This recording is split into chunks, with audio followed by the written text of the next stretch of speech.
Today we will continue solving the 6 challenge where we need to turn the digits into 6. We can only use operations and we cannot introduce any other digit into the equation. However, we can use any digit in any way or form as we want. As you can see, we had 3 problems today instead of 1 as I had in the previous video. And that is because all of them are quite simple. Let's start with 1, 1 and 1 turned into 6. In the previous video we had zeros, and as you can probably remember, we had zeros, so we added factorials to get ones, and we got 3 ones. The same thing as we have here, so the solution is even simpler. As in the previous video, we just add them to get 3, and all that is left to do is just to add another factorial. As you know, 3 factorial is 6. So that is an easy solve. Let's go to the second one. And this is arguably even easier, because we have 2, 2 and 2. And we pretty much can solve it in a lot of different ways. For example, we can simply add all of the 2's and we get 2 plus 2 plus 2, that is 6.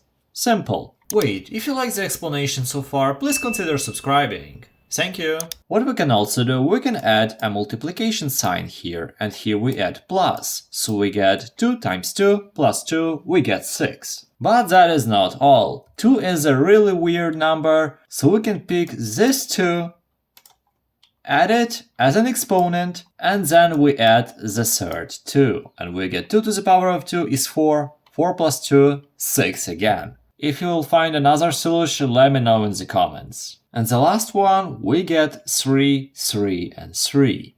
This one is a little bit more difficult, but I can assure you it's not even that difficult. If we add 3 plus 3, we get 3, and we cannot really do anything with this, we just get 6 and 1 extra 3, so that doesn't work so well. What we can do though, we can do 3 times 3 to get 9, and all that is left to do is to subtract 3. Now we get 9 minus 3, and that is another 6 and another solved problem. The next ones will be much more difficult, and for example with 5 I don't even know what to do. But for now you can watch my previous video where I solved this problem with zeros. That's it for now, have a nice day!